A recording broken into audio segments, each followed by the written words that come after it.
particularité de confronter deux récits qui semblent au départ incompatibles. Celui en premier lieu de l'écologie, du bâtiment durable, qui impose la limite, le faire moins, et celui des réjouissances culturelles, qui lui repose en général plutôt sur l'abondance et l'exubérance. L'équipe projet, là, qui m'accompagne aujourd'hui, a donc depuis plusieurs mois essayé de réconcilier ces deux narratifs. Je passe tout de suite la parole à M. Copolani, vice-président de la CDA de La Rochelle, qui va vous présenter la genèse du projet. Merci, bonjour à toutes et tous. Il y a une vingtaine d'années, quand l'agglomération a choisi de faire une salle de concert, elle aurait pu construire une salle neuve, à partir de rien. Elle a choisi de venir ici, dans un bâtiment existant, de le réemployer, de le requalifier.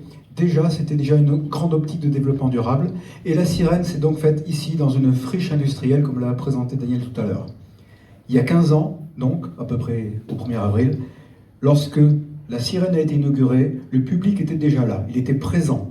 Et ce public, il s'est accru avec de nouveaux publics tout au long de ces 15 années. Le public initial, lui, il est toujours là, il a toujours envie de venir. Mais passer 2 heures, 3 heures, 4 heures, parfois 5 heures de concert debout, c'est de plus en plus compliqué pour un public qui, hélas, et je suis le premier à le savoir, vieillit. Il était donc absolument nécessaire de pouvoir offrir un confort supplémentaire et donc une salle avec une jauge et des places assises pour ce public. Aussi pour des musiques qui s'écoutent plus facilement, de mieux en mieux quand on est assis. Ici, faire des gradins, c'était pas possible. La structure du bâtiment ne le permet pas. Il était donc absolument indispensable de pouvoir construire une autre salle pour pouvoir accueillir cette salle avec cette jauge assise. Parallèlement, la mission de la Sirène, c'est pas que la diffusion de spectacles, c'est aussi la création artistique.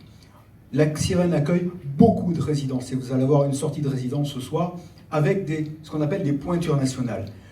La Sirène est saturée. Cette salle-là, elle est saturée entre les spectacles et les résidences. Il était donc aussi nécessaire pour cette création artistique, pour ce soutien à la création, de pouvoir avoir une salle supplémentaire, mais en plus avec un plateau de dimension comme on fait maintenant, pour pouvoir des tournées, des pré-productions pour des tournées vers des grandes salles telles que les Zéniths. Donc, double nécessité de cette extension. Et puis, c'est pas un cheveu sur la soupe pour l'agglomération. Nous avons un projet d'agglomération, un projet politique de l'agglomération. Ce projet, il est soutenu par 4 grandes ambitions. Les 2 premières ambitions, les 2 principales, c'est la créativité, la sobriété. Je ne vous fais pas un dessin pour comprendre que ce projet-là, ce projet de transition de la Sirène vers une cité des musiques actuelles, il coche parfaitement ces 2 cases principales de notre projet politique de l'agglomération. Je laisse les équipes donc vous présenter maintenant techniquement la suite. Donc, bonjour, Aurore Proust, je représente la maîtrise d'ouvrage CDA à La Rochelle. La Cité des musiques actuelles s'inscrit pleinement comme un équipement culturel au service du développement territorial de La Rochelle et de son agglomération. Elle constitue avant tout un levier majeur d'attractivité en associant culture, qualité de vie et dynamisme urbain dans un territoire reconnu pour son innovation, sa créativité et son engagement culturel. C'est un projet profondément fédérateur et inclusif, pensé pour accueillir l'ensemble des publics, habitants du territoire, jeunes, familles, publics éloignés de la culture, amateurs comme professionnels. En favorisant la mixité des générations, des pratiques et des esthétiques musicales, la Cité des musiques actuelles participe activement au vivre ensemble et à la cohésion sociale. Elle se veut aussi un lieu de convivialité et de rencontre, vivant toute l'année.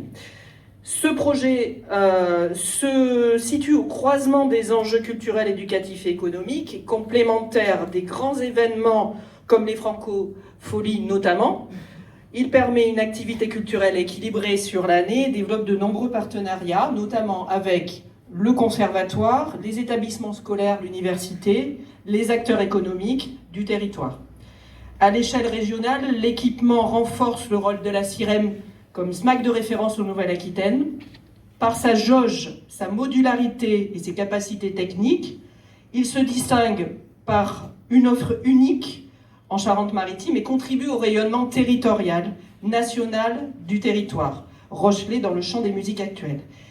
La CMA, comme on l'appelle, est ainsi un outil structurant du territoire, durable et stratégique, au service du présent et de l'avenir du territoire.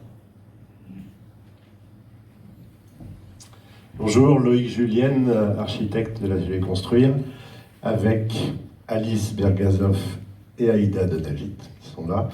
Et en fait, sur le projet d'origine, il y a 15 ans, j'étais associé avec Patrick Bouchin, qui a pris sa retraite et qui est toujours fidèle à la Sirène, où il passe souvent.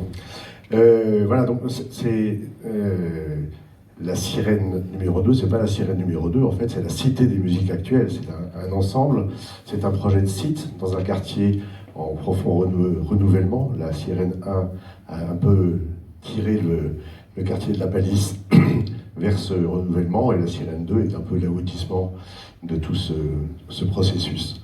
Donc c'est un projet qui s'appuie donc sur le premier bâtiment réalisé il y a 15 ans, qui était très frontal, dans son accès depuis le boulevard d'Elmas, passant au-dessus de ce qui était à l'époque le port autonome, qui avait donc une circulation ici.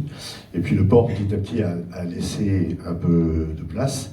Donc on a récupéré un peu de terrain, puis on a récupéré de plus en plus, et la Sirène, c'est très bon rapport avec le port, est en train de gagner un petit peu comme ça sur le port autonome, qui, en l'occurrence, cède également l'usage de ce petit bâtiment, qui est l'ancien bâtiment de la police de l'air et des frontières. Et du coup, le nouvel accès à la Cité des musiques actuelles va se faire comme ça, pour éviter les embouteillages de public qui se trouvaient devant, passer sous un grand auvent, longer le boulevard d'Elmas sur une nouvelle promenade côté du coup Cité des musiques actuelles, et accéder ensuite au bâtiment par ces deux passerelles de coupé qui mènent au Pertuis. Donc le Pertuis, c'est un bâtiment intermédiaire qui vient faire la jonction entre les deux et qui va permettre au public d'abord de trouver des espaces qui manquaient dans le projet actuel, par exemple un vestiaire, et surtout de pouvoir accéder aux deux bâtiments. Donc à l'ancien bâtiment, l'espace dans lequel on se trouve actuellement et la grande salle au-dessus du cap, et le nouveau bâtiment qui se trouve donc placé perpendiculairement au premier. C'était un peu ça l'histoire compliquée pour nous, ayant construit le premier, c'est de ne pas faire un petit du premier, de faire vraiment autre chose. Et donc, bon, c'est un peu un clin d'œil pour le BDNA Or qu'on vise, mais c'est aussi un peu ce qui nous a inspiré. C'est une œuvre de l'artiste Albert Duprat, qui travaille sur les friganes, qui sont des larves qui vivent dans l'eau et qui s'habillent de tout ce qu'elles trouvent autour d'elles pour se cacher.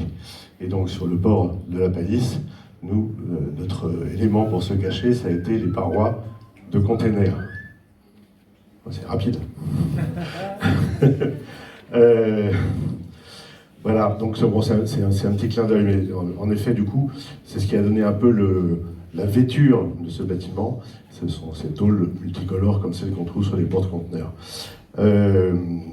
Donc la nouvelle salle, elle a donc une capacité de 1000 places assises. La salle en haut fait 1200 places, je crois, debout. Donc 2000 places debout quand on a rangé le gradin rétractable, et des capacités également d'avoir un debout assis, donc 500 places assises et 1500 places debout. Elle comporte des balcons.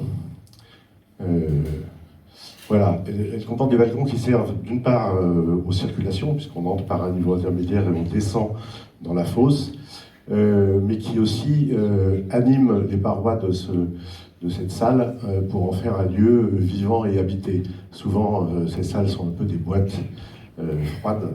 Là, donc, les balcons viennent de créer cette chaleur intérieure, plus le fait que donc l'ensemble du bâtiment est construit en bois, charpente bois, mur à ossature bois. On en parlera tout à l'heure avec notre bureau d'études.